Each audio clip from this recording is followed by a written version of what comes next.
So silver prices right now is at $25. Man, there was a time where I thought it was gonna go to $30, which it did, but I thought it was gonna go beyond that. Why is it just hovering around $25? And can it ever go back to $30? Matter of fact, forget that.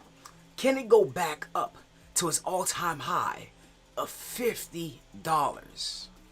What's going on with the price of silver? And that's the question I am going to be answering today. Of course, all this is going to be in my opinion. And let's start now. Work.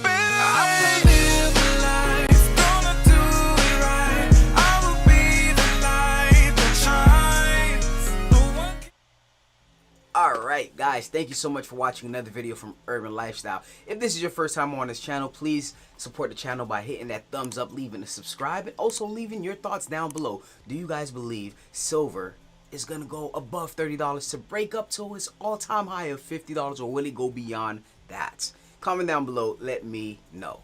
So everything that I'm about to mention is going to be in my opinion here. Right, this is just what I think is happening, what I believe is happening. And the main thing is, I do believe it's competition. I actually have a chart right here, not a chart, a little doodle that I drew. I'm not the best drawer, but hey, let's go on it real quick to see what's going on here. All right, so competition. If we look at the assets class, we can see we have real estates, we have stocks, we have bonds, we have crypto, and we also have precious metals, right? Now, when you look at that, let's look at real estate. You also have townhomes when it comes to real estate. You have condos, you have houses, and you also have apartments. If you go to the stock side, you have ETFs, you have 401k, you have hedge funds, you have hedge funds. I said hedge funds. You have hedge funds. You also have trading platforms, like a whole platoon of trading platforms that you can actually buy, sell, or trade stocks on, right? If we go to bonds, from what I don't know too much about bonds. We have government issued bonds, and we also have company issued bonds. That's pretty much, since I don't know that much about bonds, that's as much as I can go into that. And then now we have the newly formed cryptocurrency, right? And if you have cryptocurrency, you have Bitcoin on the cryptocurrency side, you have Ethereum on the cryptocurrency side, and you have tons more crypto on the cryptocurrency side. You have Bitcoin, I said that already. Dogecoin, you have Chainlink. There's so much other platforms that I can't even name them all. Alright? And then you have precious metals such as gold and silver, which are the main precious metals.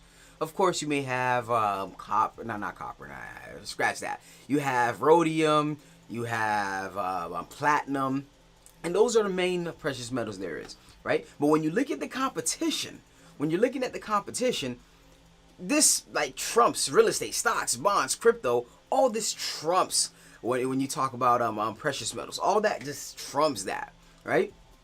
They have help. You have help. There's more.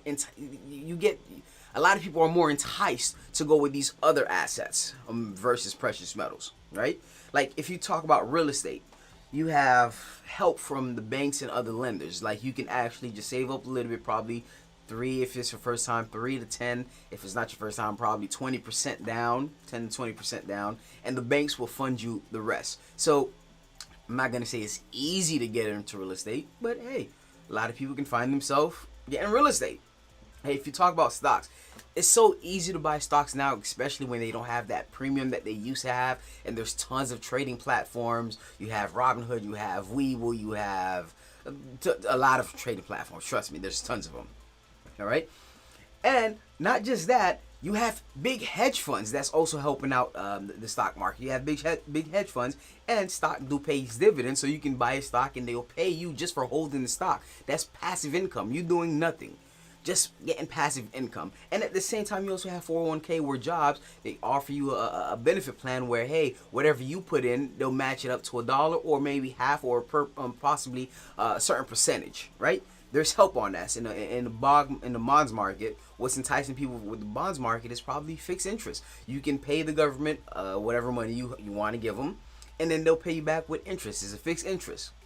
Crypto, right now, crypto is a superstar. That's the only thing. Crypto is a big superstar. Everybody wants to get into crypto, right? Now, when you really look at it, you have to ask your question. What will a person choose given all this asset class, when you talk about real estate, stocks, bond, crypto, precious metals, which one is the majority of people more enticed to go to? Real estate, stocks, bonds, crypto, way before you even think about precious metals, right? The average investor, yeah, they may want to get into some gold and silver, but the main focus is going to be those other asset class, right? Now, when you look at this, it depends on the question you ask. Because everything I just mentioned above, everything that you see on this chart right here is specifically designed to do one thing: to make somebody cash, to make somebody money. That's the number one thing that all these assets are designed to do. People want to go in there because they want to make money. They want to take $1 and turn it to $2. They want to take $1 million and see if they can squeeze out $2 million from it, right? That's the main thing. So if you go into the asset class and you're like, hey, you know what?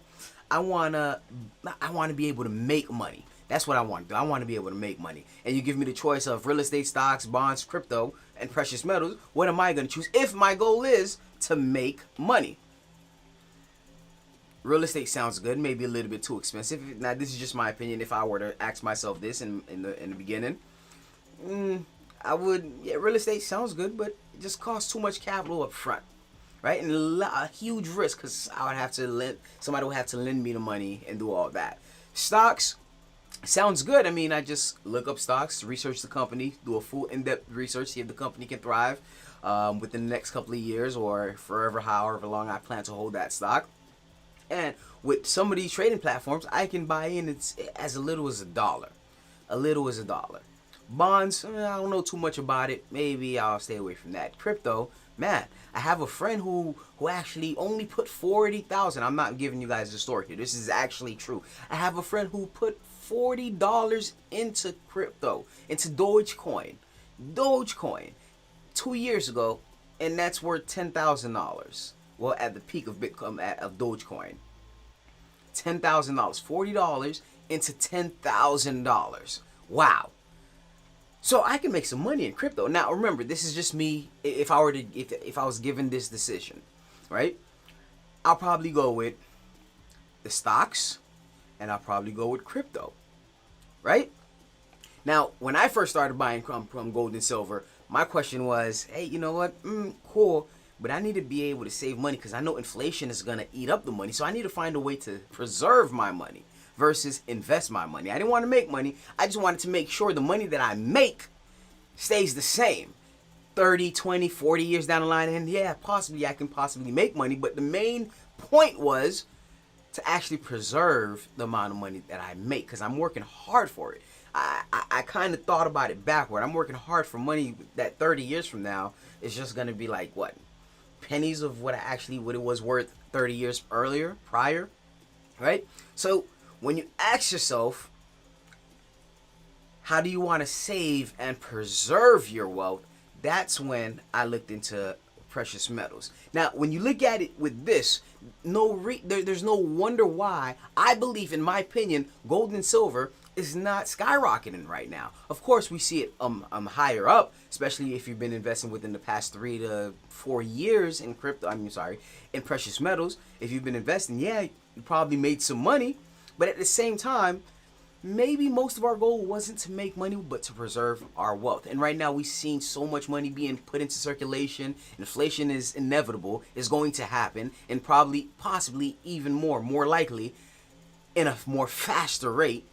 So this is the main reason I buy silver, and the way I'm buying it is right now, since it is a bit high, I find pennies on the floor. There's tons. Every time when I get change, I go ahead and I'll buy some constitutional silver, anything that has some silver in it. Because why am I buying constitutional silver right now? Reason being is because those are the cheapest silver I can buy without having a high premium attached to it. American Silver Eagle is $35, like regularly here in Miami from what I've seen in my local pawn shop. It's about $31 to $35. That's a bit high of a premium. I'm paying $10 over spot for that. That's like me saying, hey, I'm going to buy a stock, and every stock I buy, I have to put a $10 premium on top of that. On each ounce of silver I have to buy. That's why right now I feel the smart thing for me to do if I still want to stack silver That's why I'm going more towards the Constitution of Silver. Now, of course, this is my situation. Your situation may be different if you're viewing this. You may go to a local coin shop and they might add a higher premium on their Constitutional Silver. I'm just saying, in my situation here, I found a coin shop that's paying that I can pay a lower premium, a very slight, very low premium on my Constitutional Silver. And every time when I go there, they give me a free Constitutional Silver. I can't beat that. I can't beat that.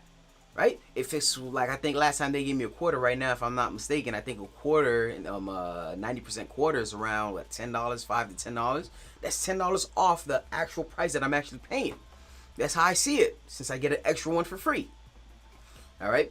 So going back to the title, why silver is not booming right now? Why silver is not above 30, going to its all-time high? Why is that? I do believe we are going to see it go up to that all-time high sometimes in the near future. But as of right now, there's tons of other competition. Right now, what is the name of the game? To preserve your wealth or to make money? When you look at the news, what is going on in the world today? Oh man, a new Bitcoin millionaire. This person is a millionaire. He invested $5 into Bitcoin in this time. Or yeah, man, this guy, he put such and such. If you bought $10,000 or $1,000 into Tesla back 3 years ago, you would have been a million, whatever it is. That's what's being promoted. That's what people are seeing. That's what people is getting fed into the brain. You don't see nobody who's like, oh man, this guy, he put his money over here in 30 years ago, and right now his money is worth the same amount without any inflation. Yeah, he grew his money, but his money is the same amount. Nobody looks at that. Now, obviously, you guys know, if you guys have been watching my channel, you guys know, yes, I do invest into some crypto. I do have a percentage in crypto. I do have a percentage in stocks, and I am looking into real estate. Even though I don't own any real estate right now, I am into a very lucrative REIT deal that's paying me dividends each and every month on the 15th of every month. And all I've been doing is just buying $5 a day, and if I could put more, I put more. And I'm getting dividends every 15th of the month, and it's just reoccurring every 15th of the month. So yeah, that's a way of me owning commercial real estate, by owning a company that pays off dividend, that rents out real estate to big companies such as Walmart and things like that, and they pay dividends on it. So yes, I want to get into real estate. Matter of fact, next year I do plan on getting a property, not just for me, like something, my main goal is something I can rent out and live on the other side for free, me and my family. But can we find something big enough to do that? We'll see. It was supposed to be this year, but with everything that happened with the pandemic, couldn't happen. Now, I am into, yeah, like I said, real estate's not, I am into stocks. Bonds, I don't too much really know about, and I find myself still being a bit young. But this is something I'm still doing research on, bonds, because they say once you go 30, you want to have a certain percentage into bonds. And yeah, I'm still looking into it. And of course, like I said, crypto, and I am into precious metals. But the way I view my real estate, the way I view my going into the stock market, the way I view my curiosity in bonds market, the way I view my crypto market is totally different than the way I view my precious metal market. All right, I view this, me being into precious metals is just simply a way for me to preserve the money I'm saving. It's just a way for me to save money. Robert Kiyosaki says, savers are losers. And that's 100% true. I honestly believe that. But if I'm saving my money into precious metals, and inflation is going to devalue the money over time, which means it's going to cost more money to buy that same precious metals in the first place, what should I work for? Money, or should I be working for gold and silver? Is a good question to ask. But that's pretty much all I have for you guys today. The reason I believe gold and silver is right now being stagnant where it's at right now. It can go below. Do I believe it's going to go below $20? Yeah, I do believe gold and silver may go like lower in the short term, especially if we're still seeing the spotlight being in crypto and the stock market, especially right now being in the real estate right now. I do see it going down. If all the focus, you can see people like, hey, you know what, I do have gold and silver and I want to sell my gold and silver to put into the markets, to put into real estate, to put into stock, to put into crypto. We've been seeing that. So if there's more selling pressure on the precious metals, then yeah, we may see it go down slightly. But in the long run, I do believe we're going to go up. So to answer to the question, there's just too much competition right now, and too much people are looking into gold and silver as a means to make money versus a means to save and preserve their money, Now, if everybody's looking for a way, if the whole shift, the narrative of the story say, hey, listen, we need to figure out a way to preserve our wealth right now. Just like in the beginning when the pandemic hit, everybody was like, oh my gosh, I'm losing money left and right. I need to put my money into a safe haven, which caused silver to break out from the lows of $13 all the way up to $30. A lot of people was like, oh man, I need to put my money in a safe place to preserve the wealth that I have. And we saw that. But now it shifts from, hey, listen, the economy's opening back up. Hey, you know what? Let me just take a little bit of profit here and go put it over there. And so there's so much stuff. There's so much stuff. I believe that the buying pressure of gold and silver would have been much higher as well if the premiums were a bit lower.